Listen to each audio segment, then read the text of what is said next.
to Griffin Eye News. I'm Gwen, and I will be your guest host for this evening. And joining me is the very audacious and amicable Scald with an A, the Peacemaker. Hello, darling. Hello. Oh, yummy. Yes, I was thinking about futuristic cast names and how the circle of names sometimes comes around. What's old is new again? What is old is new again, and what is really so new it hasn't even been invented becomes old again. Oh, I feel as though you may have a targeted audience in mind. I think I do, because we have a very fine gentleman to speak to this afternoon evening, who accomplished something really difficult. Excellent, and here he is. Good evening, everybody. We have joining us Baron Bubba Fett. Yes, see, the high accomplishment being able to get that name passed by the College of Heralds. Indeed. It was interesting. It was a good time. Well, we're going to dive right in as we do. So how long have you been playing in the SCA? Oh, let's see. My son was in diapers, so it puts him around 2 years old. Carry the 3, drop the 7, 22 years or so. Wonderful. So it's been a long time. A lifetime, one might say. Yeah. My kids grew up here, and it's been a lifestyle. That's awesome. So how did you get started in the SCA? To be honest, I was hanging out with some friends, and they invited another friend over that I didn't know. And we got to talking, and he had a friend that was in the SCA, and he was telling me about this group where you could put on armor and hit people. And I'm like, yeah, I'm in. Where do I sign up? How do I meet these people? And it took about a year before I managed to hook up with people. I'd gone to an event, watched the fighting in mundane clothes. That was in the fall at Harvest Feast in Bitter End many years ago. Then come Silver Arrow, I went back again to check things out, and there was no fighting. And then that following year, I went to the Harvest Feast, and there was fighting again, and I actually made some better contacts, and it progressed from there. So why did you decide that, hitting all these nice people with sticks was a fun thing to do? You know what? I've always been an athletic person. Don't let the shapely design of my current body, mislead you. I've always been athletic. I was into sports. I was a football player. I was working the rigs, aggressive type job. And I'd always had a love and a passion for medieval combat. I'd never heard of a group that did it. And then when I found out I had an opportunity, I could put on armor and hit people, it was like made for me. Why not at that point? Yeah. Awesome. So do you, with the experience that you have, because now we've discovered that's around 21 years that you've been hitting people with sticks, do you have any unique moves or favorite shots that you've developed over this time? My absolute favorite shot is the one that lands on an opponent. Every time I hit somebody, that is all that matters. That seems like a really good shot. So you live for the meaty thwack of of somebody. Hang on the shield or off the helmet, that oomph sound as the sword blade crosses both cheeks. Those are wonderful noises that have a person, be grateful for the opportunity we have to do this sport. Okay, so having been fighting for 21 years, do you have a favorite event or a favorite event that stands out in your mind? Is that was where you were super awesome? I don't really have many favorite events. Like I enjoy Quad War. I get to camp, enjoy my camp. It's good family time. But the one event that I've gone to several times that really spoke deep in my heart because of the people has been Whipping Winds, actually. Because I've traveled down there a few times and just how open and welcoming everybody is and how friendly and the fighting and just different people all the time. Like it's absolutely fabulous. And that's my main event. That's amazing. I've only done Wins once at this point, and it also ranks in my favorite memories. So, and you're right, it's the people and the atmosphere and the place in general that are quite amazing. So, knowing that it's been more than a couple of years and a couple events under your belt, what keeps you coming back and continuing to participate? It's the people. The people in the SCA are different than your average people in society in a good way. I come to an SCA event and it doesn't matter what my political beliefs are. It doesn't matter what my skin color is. It doesn't matter who I'm romantically interested in. We're all equal. We're all the same. And we're accepting of everybody. And like I've had people I don't even know walk into my camp just to strike up a conversation. And that's okay. Yeah. Can you imagine walking into somebody's house to strike up a conversation? Well, yes, but then it involves flashing blue and red lights, and it just gets there. You know, but in the SCA, we can do these things Yeah. and we can meet people and we can grow as people and get better. You know, and my camp, I love my camp. We love your camp too. I'd rather go camp in that than my holiday trailer. Yeah. You know, and then fighting. I get to hit people with sticks. Better yet, you get to hit your friends with sticks, and they're still your friends at the end of it. And then you can share a drink, have some laughs. Yeah. Like it's such a just the welcoming nature of the SCA is a big part of what sold it for me and kept me there and kept my family there. So speaking of sort of a little bit of a different part of the SCA, have you developed a persona in your time? You know, I've had Roman armor, Norse armor. I wore a kilt for a number of years. I like to say I live wholly in the current Middle Ages. I could wear a T-tunic and puffy pants one day and a doublet the next and just be happy. When I look at Bubba, my new persona, he's from Fettercarin.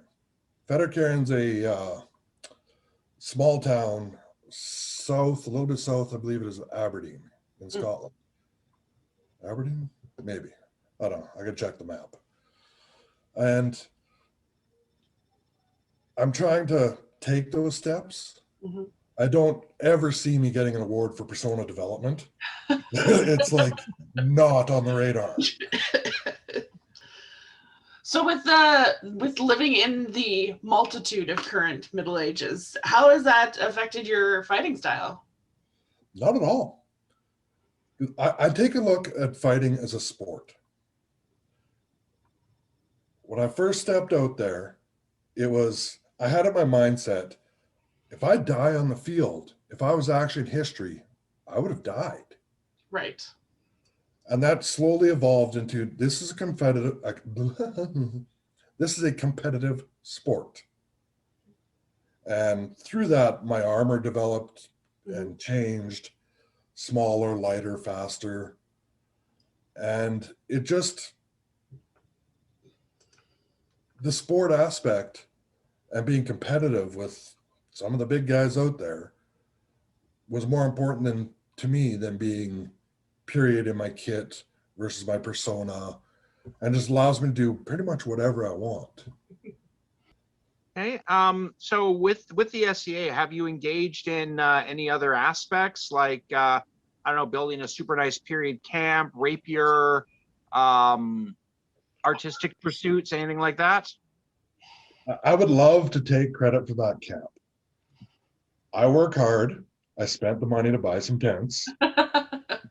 My mother-in-law is a very, very talented wood carver. Mm, She's built 99% of what we have. wow. And, it's been birthday presents, Christmas presents, so on and so forth, or just because she felt like building something. Mhm. Those are the best ones. Oh, yes. We go camping, like, we don't bring a suitcase. Everything's in a wooden chest. You know, Nice. the comfort level and the amount of detail she's put in, the work she's put in for us, it's incalculable. And does she come out to appreciate it, or is she just happy to let you have your hobby? Not at all. You've actually never seen it all set up, except Wow. for myself. I find I'm a technical crafter. Right. I make something so it works. I don't make something that's overly artistic. Right now I'm trying to work on baronial cornets for Gabe and myself. Mhm. And I'm discovering metal is not a very forgiving medium, and I don't get along with it very well. Mhm. And I'm at the point of doing a completely period thing and just paying somebody to build it for me. So I get the pretty stuff I look. Right. Anybody that knows me knows I'm a peacock. If you look Yeah. at my cap, some of my garb over the years, my armor over the years, I'm a little bit of a peacock. And it's not a bad thing. No. No, I'm no. not gonna- I mean, it's not about whether you win or lose. It's how good you look winning. Best dressed corpse in the field, baby. Well, you mentioned that you have kids in the SCA and you brought them up in the SCA. So how did they take to mom and dad's hobby? Because they were so young when we started bringing them to events, it was normal for them. Mm. When they realized really what we were doing and their friends, when they got into school age, Right. they didn't do things like this. It was, oh, can we bring friends? Because they had to see this stuff.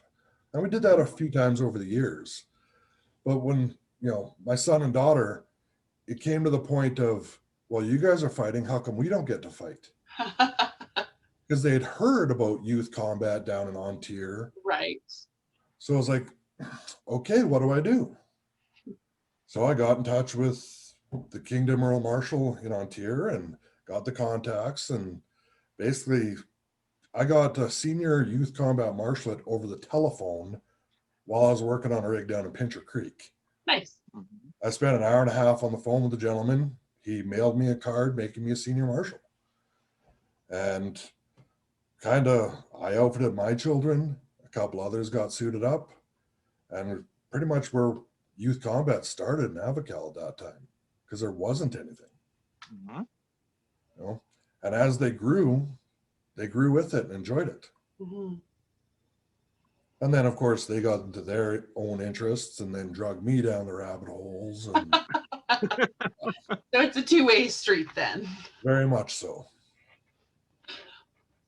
So if somebody, one of your friends, say, wanted to get interested in the essay and sort of came out, what sort of advice would you give them at their first few events? You know what? Put on the funny clothes, because you'll feel awkward if you don't, because you won't be fitting in. Just listen, talk to some people, enjoy yourself. Mm-hmm. Don't feel any pressure. If you like it and want to come back, we'll do some homework behind the scenes afterwards. Right. And if you decide this is something you really want to get into, always remember, you get out of this game what you put into it. If you're not going to put in a whole lot of time, you're just going to show up once in a while, don't be surprised if you're not being recognized for this, that, or the other. Right. Or you're not getting any better on the field. It's, you get out of it what you put into it. Awesome. So knowing that that participation then can make or break and certainly influenced that.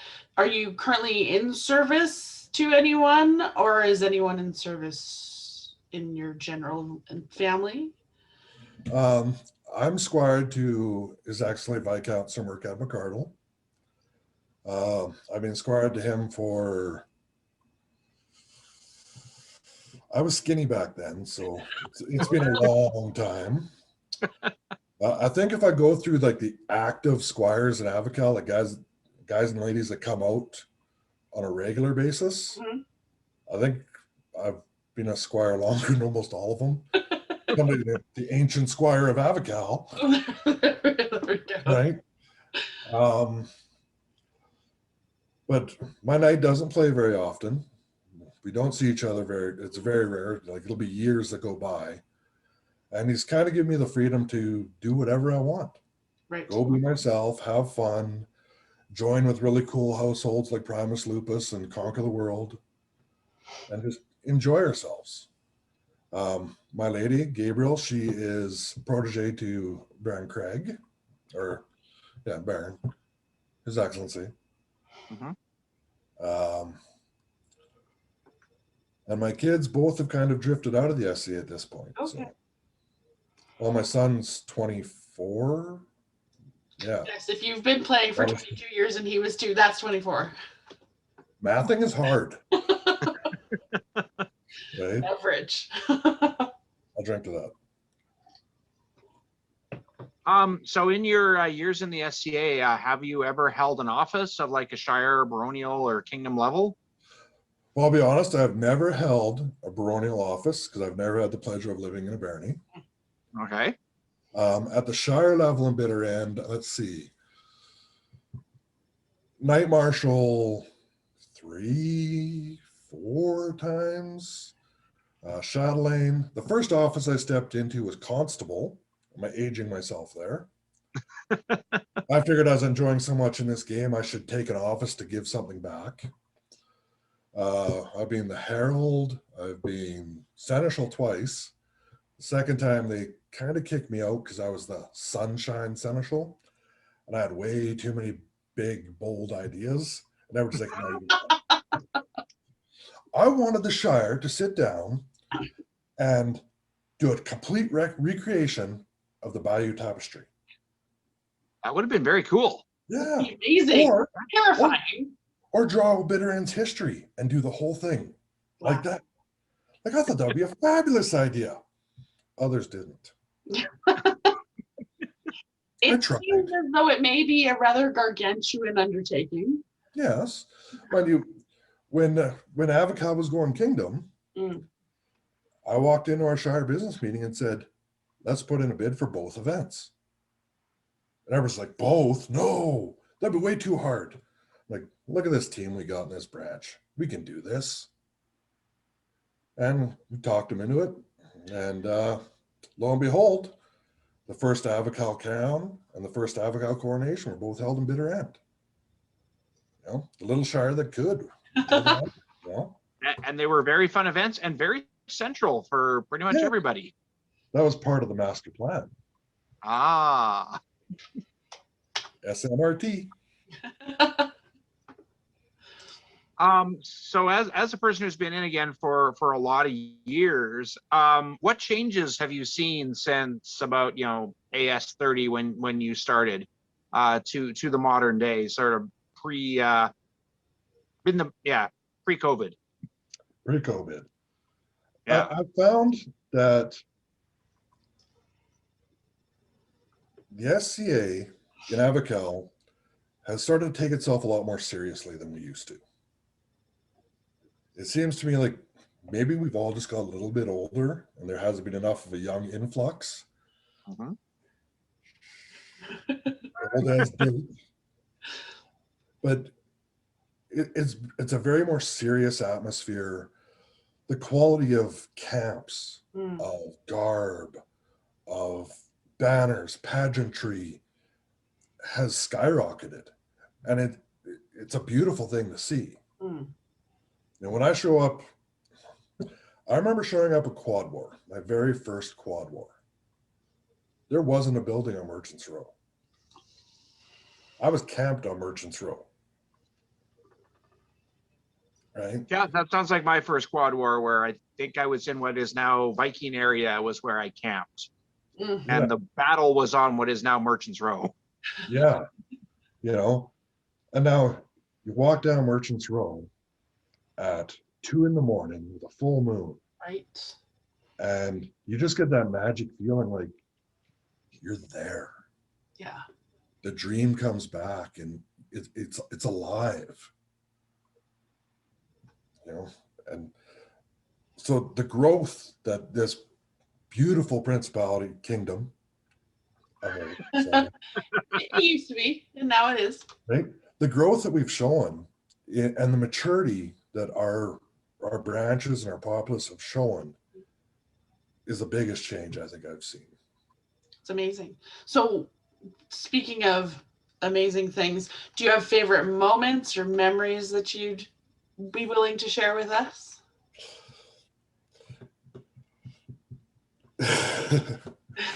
It's Katie Deville. PG. It's Katie Deville.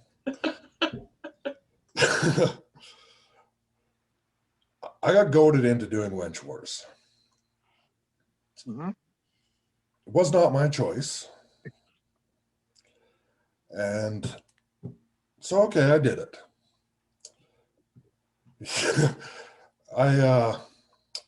When I sat in that tent and I looked at my wife and I said, okay, honey, make me beautiful. And I had a rather large bottle of rum beside me, and it was gone by the time she was done. It gave me the courage to walk out of that tent. The magical moment happened when she put those red nails on. It's something about the red, I'm telling you. And the nails are like 6-inch claws. I transformed and I embraced Kitty for all she could be. When I went down and I competed in wench wars, and I approached His Majesty Vic at the time of Ontier, and he took one look and said, "Get that away from me." And then even in the competition, they told me last minute I had to have a talent. I don't have a talent.